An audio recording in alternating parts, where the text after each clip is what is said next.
Dear friends, పాల సముద్రం నిజంగా ఉండేదా? దాన్ని చిలికితేనే ఇవన్నీ పుట్టినయా?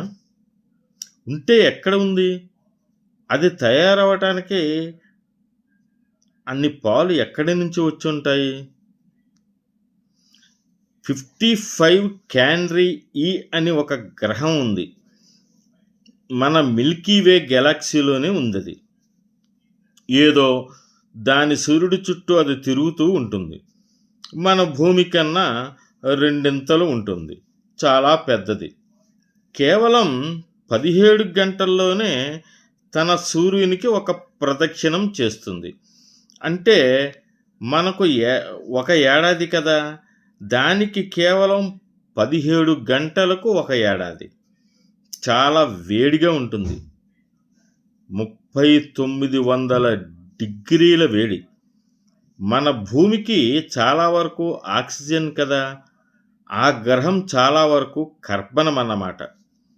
కార్బన్ ఎంత ఎక్కువ ఉండి అంత ప్రెషర్తో తిరిగి వేడెక్కి ఉండటం వలన ఆ కర్బనం కాస్త వజ్రమై కూర్చుంది.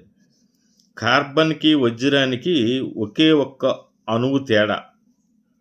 అంటే ఇప్పుడు ఆ గ్రహమంతా ఒక వజ్రం అన్నమాట. గ్రహమంత వజ్రం, మన మొత్తం భూమి కన్నా రెండింతల పెద్దదైన వజ్రం ఎలా వచ్చింది అక్కడికి? రాలేదు.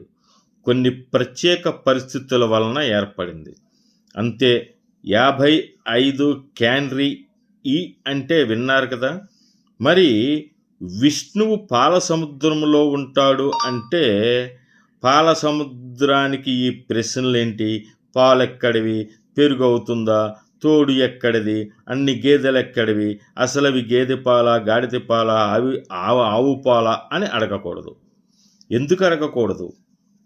నేను అదే అడుగుతా. నాకు ఆ కోక్కే కావాలి అని అంటారేమో. సరే అంటే కర్బనం. అడగకూడదు. కాదు, అడగకండి.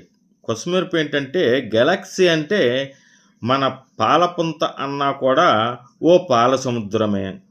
మన గెలాక్సీని ఇంగ్లీషు వారు మనము పెట్టుకున్న పేరు మిల్కీ వే గెలాక్సీ, అంటే పాలపుంత. వాళ్ళు మిల్కీ వే గెలాక్సీ అంటే మనం పాలపుంత అని పెట్టుకున్నాం. అందులో పాలు ఉండవు, పెరుగు ఉండదు. దాని పేరే అది. మైసూర్ బజ్జీలో మైసూర్ లాగా. ఇప్పుడు ఈ మిల్కీ వే గెలాక్సీకి విశ్వం విష్ణుర్వషట్కారో